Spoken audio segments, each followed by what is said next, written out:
réalité nga dem fële tey jii ci GTA suñu diggante ak Mauritanie. GTA. oui 14 production journalière xam nga ñaata la. oui 14 millions de mètres cubes de gaz. par jour GTA mooy liggéeyal Mauritanie. mooy suñu diggante ak Mauritanie 14 millions de mètres cubes de gaz bu ñu defee liquéfaction bi xam nga ñaata lay nekk en liquide 23 333 mètres cubes de liquide.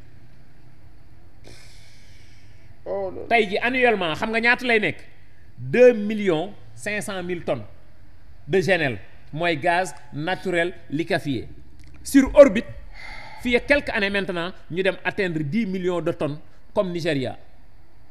Cela veut dire que ni aujourd'hui le Sénégal est rentré dans le cercle restreint des pays producteurs de gaz. Tu ne peux pas avoir le gaz, le pétrole, le fer, le zircon, l'or, le marbre, le cuivre, le manganèse ba pare bokk ci les derniers du monde. waaw léegi Sambata xam nga lu xew. moo tax paasan foofu pour dëj wax bi foofu. waaw pour dëj wax bi foofu dañu ne. Oui. Avec les 29 blocs de pétrole que nous avons, oui. Ce qui est urgent à partir de 2024, oui. Du moment où nous sommes devenus un pays pétrolier, un pays gazier, oui. Ayant 29 blocs de pétrole, oui. Il va falloir qu'on change ce modèle de contrat de partage de production d'hydrocarbures en faisant comme les pays arabiques. Les pays arabiques, li ñu def mooy contrat de service, des contrats buyback. oui. Tout ce qui est flow line, la ligne de production, upstream, downstream, oui. yow yaa koy gérer sa bopp. Man awma lu ma exploiter sama pétrole awma lu ma exploiter sama gaz. Mauritanie est-ce que am na lu mu exploiter feeram. non mais tey jii 78% de son fer moo ko moom. dégg nga. est-ce que dégg nga ma baax léegi ñooñu lu ñu ëppale. xoolal ma may la benn affaire Mauritanie gii xam nga kenn mësu koo lim. ci les pays aurifères 2022 xam nga ñaata moo fa génn ci tonne. waaw 10 tonnes or génn biir Mauritanie. yow Sénégal daaw nee nañ la séen na 16 tonnes.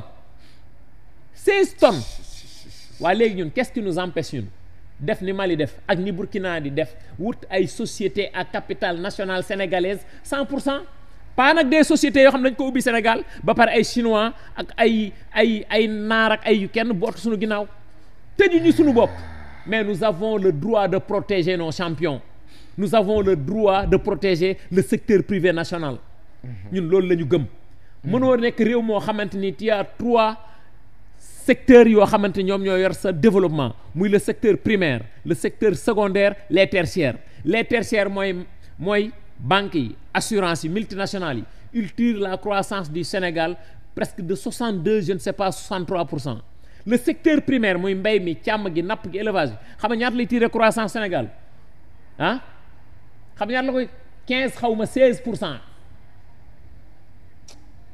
Cela veut dire que ni tey si nous parvenons xam ñun lan la ñuy ndékkee lan la ñuy añee lan la ñuy reeyee te loolu mën nañ koo bay ci réew mi ñu def industrialisation de nos matières premières en 5 ans le Sénégal va devenir un pays industrialisé sunu doom yi du ñu woon doo seen réew dem di wuti les autres pays yi nga xam ne dañ leen tudde les pays industrialisés te pays industrialisés yooyu ñun ñoo leen di jox sunu matières premières. Nous n'allons plus vendre nos matières premières en brut nous allons les industrialiser comme tous les autres lii mooy dëgg. Samba Tall Sarr vraiment si en fait man bu ma lay déglu j'ai le cœur meurtri et je me morfonds dans une lassitude qui ne dit pas son nom en fait ñi dama jàpp ni ñi yor réewu Sénégal jamono bi ñaar a mën a nekk iñaan wala ñàkk xam-xam yow courage politique nga wax iñaan wala ñàkk xam-xam mais au-delà APR nekk ngeen nu ñaaw ci réew mi ñaaw na ba noppi sax waaye du leen bàyyi xuloowuñu xeexuñu borom xam-xam yaa ngi nii dañuy wax rek li ñu am te ak yomb li ñu am ci alal mu ngi nii la ñu mën a def pour mu jëriñ ñu yéen new leen ca dem leen rek. xam nga si nous travaillons sur l'énergie le solaire l'éolienne yaa ngi jëm ci exploitation gaz nous serons indépendants en énergie et si nous sommes indépendants en énergie il y aura des usines de métallurgie et de sidérurgie. Si tu as l'énergie tu pourras tout faire.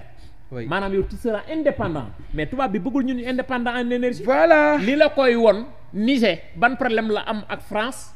wallaay. centrale nucléaire yi nekk France yépp uranium bi jógee Niger te ci biir Niger am na dëkk yoo xam amuñu courant. te Niger bu leen joxul courant ñoom centrale yooyu dañuy tëj. waaw léegi loolu ñàkk fayda googu nag la waa Niger sonn moo tax ñu soppeeku. moo tax l'Afrique est en train de prendre son destin en main. Malheureusement les autres pays de l'Afrique sont en train de le faire par le métier des armes, par le biais des armes. Or Sénégal wax naa la ko sànq c'est la première fois dans l'histoire politique du Sénégal qu'un président sortant du candidat. am candidat bi mu am ñëpp xam nañ ko. wax dëgg yàlla jot na nag ñu tànn te man jàpp naa ne bu ñuy tànn dinañ tànn le meilleur en compétence et en vertu. Et si aujourd'hui nous parvenons à changer de président war a tànn le meilleur en compétence et en vertu, forcément 2024 sera indéniable par mon candidat, le brillant père fondateur de l'afro-souverainisme, le docteur Abdourahmane Diouf. Parce que bu dee xam-xam bi mat na ko, bu dee dal gi mat na ko, lépp mat na ko. Ce qu'on regarde d'un chef d'État mu ngi ko yor te jàpp naa ni sans bruit. bu dee xam-xam rek tout le monde est d'accord sur ça. Raison pour laquelle nous sommes à ses côtés. Dañu ne le président de la République c'est la rencontre d'un homme avec son peuple, mais aussi c'est l'entourage. Loolu tax ma ni nous sommes une coalition des hommes prêts pour mettre sur orbite le Sénégal au vrai sens du terme pour le développement. Nous voulons un Sénégal endogène et non exogène, avec des politiques structurelles et non conjoncturelles. Si on le fait, nous allons sur orbite du développement. En 5 ans dinañ ne réew mu ndaw male 5 ans ci ginnaaw billaay wallaay dootuñu xeeb ay Dubaï ak ay yeneen pays yi nga fiy gis. Nous sommes plus riches que ces pays-là, mais c'est le courage politique qui manque. Et aujourd'hui cette élite intellectuelle, ce leadership aujourd'hui qui est là dans ce pays, je parle de cette alternative générationnelle d'idées, je parle de cette génération de rupture, je parle de cette génération décomplexée. Et Inch'Allah Rabbi nous arriverons à bout à partir de 2024. ci loolu la ñuy woo Sénégalais ak Sénégalaises yi, plus particulièrement la jeunesse de ce pays. On va rester sur le pétrole. Lan la ñu mën a am en termes dérivés ci pétrole bi. En termes dérivés. Oui. Les métiers du pétrole c'est des centaines et des centaines. Génneel ma soo génnee fer. Oui. lii naan du ay caméra waaw. waaw boo génnee fer. génne bois. Oui. presque li ci des yëpp c'est de la pétrochimie. Ok. C'est de la pétrochimie. La pétrochimie c'est lié au pétrole. La chimie du pétrole fa lay génne. La chimie du pétrole. waaw par exemple tey ma xalu ndaw xam nga sànq maa ngi naan la lépp luy defar tali mu ngi Sénégal sauf le liant hydraulique, le liant hydrocarbure. muy goudron. Est-ce que xam nga ni benn baril pétrole ñaata litre la. ñaata litre goudron la. benn baril pétrole brut 159 litres la.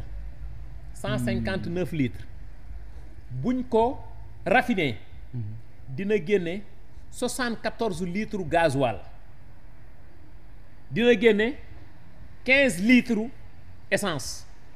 dina génne 15 litres kérosène. Oui. dina génne 9 litres mazout. Oui. dina génne ba 159 yëpp jeex. xoolal benn bërigo bu nekk génneel la 15 litres essence, 15 litres kérosène, 15 litres gasoil. S'il ne reste que cela,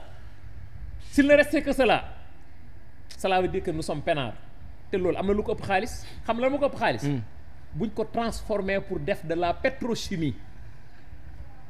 Pétrochimie mooy limal sànq à part le bois, le verre, nangam ak nangam leneen li ci gën a bëri c'est de la pétrochimie. Goudron ci pétrole lay génne, c'est des dérivés du pétrole. Maanaam li jóge ci pétrole, des métiers du pétrole, c'est des centaines et des centaines. kon tey nous avons tout. Ah, dommage. Nous sommes un pays béni, hein? C'est le courage politique rek qui manque, grand. Dommage. Léegi peut-être on va je pense que tënk nañu entre le cadastre minier et le cadastre pétrolier, c'est ça? Mais dafa am wax nga courage politique bi, wax nga ce qu'il faut en termes politiques, mais souvent ci discours bi léeg-léeg yaakaar dina am. Tey bu ma la dégloo man damay am yaakaar ne que ça va aller, mais dans l'effectivité est-ce que du ngeen am blocage des contraintes des institutions financières internationales, des contraintes des organisations mondiales, OMC, OMS, de la France en général? Nan ngeen di def ak loolu? Xam nga tey ma wax la benn affaire. Il faut pas oublier que Abdourahmane moom. Docteur Abdourahmane Diouf. bu dee OMS kenn du la ko wax. Il est parmi les défenseurs de l'Afrique, parmi les 4 Africains qui défendaient les APE, accords de partenariat économique. ZLECAf. La nouvelle zone de libre-échange économique. Merci beaucoup. Oui. Gis nga document bi mu ci bind 395 pages. Oui. De passage, c'est pas de la publicité. Mais Inch'Allah Rabbi le 30 novembre. fii Grand Théâtre incha allah rabbi 10 livres la bind pour le développement de l'Afrique et du Sénégal. loolu du programme am. mais moom moo nar a nekk base programme am. parce que suñu programme dafay nekk un programme inclusif et participatif. ñëpp ciy dugal seen point de vue seen xalaat ñu mooñ ko doxal niñ ko mën a mais liñ ci mën a jàpp ci conclusion mooy que sénégalais yi ñoo ciy gis seen bopp.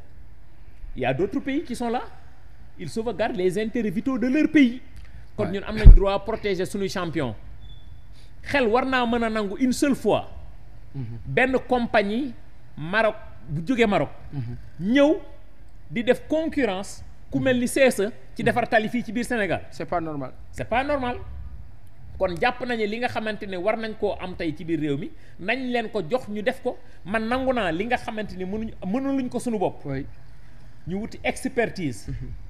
transfert de technologie. 2 ans 3 ans après ñu mën ko defal suñu bopp kon jàpp naa ne ñun li nga xamante ni moom la ñu war a def buñ ko defee on peut amener ce Sénégal loin. man loolu ñun loolu la ñu gëm ci loolu la ñu nekk te ci loolu la ñuy dox. te tey jii en tant que délégué en charge des ressources naturelles. et je le dis ici. en 5 ans avec le docteur Abdourahmane Diouf à la tête de ce pays. le Sénégal va être un pays industrialisé. ça c'est clair c'est limpide comme l'eau de roche. et c'est très facile. Les pays n'ont pas d'amis, ils n'ont que des intérêts. Nous allons sauvegarder les intérêts vitaux de cette nation sénégalaise. moo tax ma ne la sànq nous n'allons plus vendre nos ressources, nos matières premières en brut, mais nous allons les industrialiser. ba ñu naan le Sénégal maintenant un pays industrialisé. Et aujourd'hui les contrats déjà signés nan ngeen def ak moom. xam nga sur les contrats. mënoo tëb ñëw ni. contrat yëpp da nga koy tas. parce que dafa am ñun lu ñu lié. par exemple CERDI tribunal international. oui 1967. su ma juumulee mai 1967 moom mag quelques mois. ci lañ fa dugg. oui tey ji nangu nañ ni kon ñun tribunal international boobu nangu nañ faa dem. loolu lay fàttali l'affaire ArcelorMittal. ak état 2000 milliards 75 milliards. waaw c'est-à-dire ku war a am 2000 milliards. non lànk 2000 milliards ñu koy jox nangu 75 milliards. waaw loolu lan la mën nga ñu ko expliquer. waaw mais l'affaire ArcelorMittal. dikkaat nga de. oui le courage politique. dikkaat nga de toujours c'est le courage politique. moo tax gis nga. problème de complexe. waaw mais loolu tax ma ne la nous sommes une génération décomplexée. Un programme basé sur la mendicité internationale forcément est voué à l'échec. Je l'ai dit 1000 fois. beneen bi ci des li ma gëm ba gëm ko man le pétrole ne se négocie pas par rapport à ses origines. Ça se négocie en un cours mondial par rapport au Brent. bi nga xamante mu ngi jóge mer du Nord en Écosse. Dubai Light en Asie. Texas Intermediate bi nga xam mu ngi jóge aux États-Unis. Ces pays-là ils n'ont que leurs intérêts. Nous aussi sauvegardons nos intérêts. loolu rek moo ñu mën a yóbbu fi ñu jëm ci mondialisation bi ñu nekk capitalisme bi ñu nekk foofu la ñu mën a egg pour dem ñun suñu yoon. moo tax il faut applaudir avec cette alternative générationnelle d'idées qui est là aujourd'hui ñi koy incarner dañoo jàpp ni ñoom ñoo mën a yóbbu Sénégal fi ñu ko bëgg a yóbbu.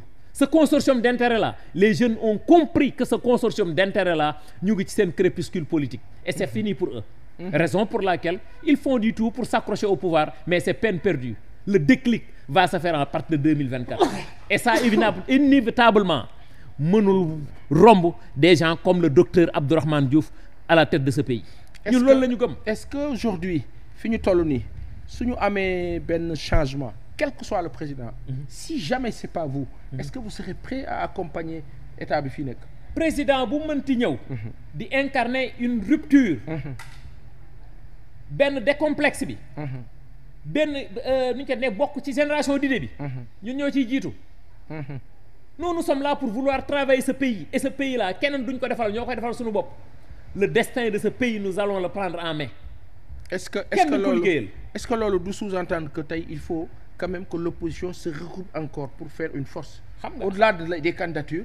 nekk bloc quoi. xam nga paasan. depuis que le monde est monde. demoo benn réew ci àdduna. mu am benn parti opposition bu boolewu ñoom ñëpp il nous faut des candidats pluriels. loolu mooy sunu chance. ñu dem deuxième tour. tout le monde se rassemble ñu gagner gouverner yóbbu Sénégal fi ñu ko mën a yóbbu avec cette alternative générationnelle d'idées. cette génération de rupture parce que ñoo bokk xeex bi aujourd'hui ñoo bokk xeex bi parce que tey duñu ay complexe devant qui que ce soit. Que ça soit les Américains que muy tubaab bi ni ko sama leader di waxe que muy naar bi parce que xam nañu leen xam nañ ñu. loolu rek moom mooy wax bi nous sommes plus riches que en offshore comme en onshore. Pourquoi maintenant di leen tendre toujours la main nga jóge fii dem club de Paris di lebi 2500 milliards ñu lebal 7000 milliards nga ñëw fii yaakaar ni yaa gagné guerre bi. C'est dommage, c'est regrettable. Alors nous ne méritons pas ça. am na beneen aspect boo xam ne dinañ ko laal qui sort un peu du carcan technique et autres. nekk toujours ci politique bi. dañuy wax y en a qui parlent d'expérience pour gérer l'État. Il faut de l'expérience pour gérer État parce que li mu ëmb dafa bari. dafa bari. nan ngeen di gérer expérience boobu ñuy wax. Merci beaucoup. En parlant d'expérience, le président du parti, candidat à une élection présidentielle, il s'est préparé à cet exercice. moo tax musul am benn privilège le docteur Abdourahmane Diouf. du passeport diplomatique. Un ancien directeur de la SONES, directeur général de la SONES, këram mu ngi fay ndox. te gis nañ ñi nga xam ne dañuy liggéey SONES. nii mu ngi fay ndox muy ñaar. Troisièmement, il a fait 22 ans à l'extérieur. Il a travaillé avec l'Union européenne pendant 5 ans. Il a travaillé avec l'USAID. Il a travaillé avec l'Organisation mondiale du commerce. Il a travaillé avec le PNUD. Organisme yi yëpp ñëpp nangu nañ ni organisme yu mag la ci àdduna. On est d'accord? nga wëlbatiku même nit boobu tey jii boo demee situation commerciale économique commerciale. Oui. bu Tchad. bu Tanzanie. bu Bénin. bu pays Kagame nu mu tudd. Rwanda. se repose entre les mains du docteur Abdourahmane Diouf. kooku kan bu ñuy fekkee dañuy wax expérience. defe naa kooku am na ko. moom dafa ne lu ma waay xamal waxal. lu ma waay xamal waxal. man maa leen bëgg a jiite kon war ngeen maa saytu xool man lan laa am ak lu ma amul. Dakar yaatu na de. nu mu amu fi kër. nu mu def ak waa tubaab jalaaw ga mu dëkk ak la fa xew ak. waaw souci ba mu fa amoon. waaw gis nga de. nu mu mujjee. ba tey ñu ngi ci yéeg ak daanu. pas de solution ci port boo xamante ni. le port de Ndayane. waaw dafa ñëw ni 650 hectares laa soxla. waaw ñu jël 1000 et quelques hectares jox la. mais pourquoi 1000 et quelques. waaw loolu mooy sous-entendre di dóoree ca après. immobilier ba xam nga yàlla. garab la wolof naan garab gay nekk penc law be du ko gis ba koy gor. ñoom ñu ngi fexe seeni fexe. waaye yàlla noppi na yàgg na.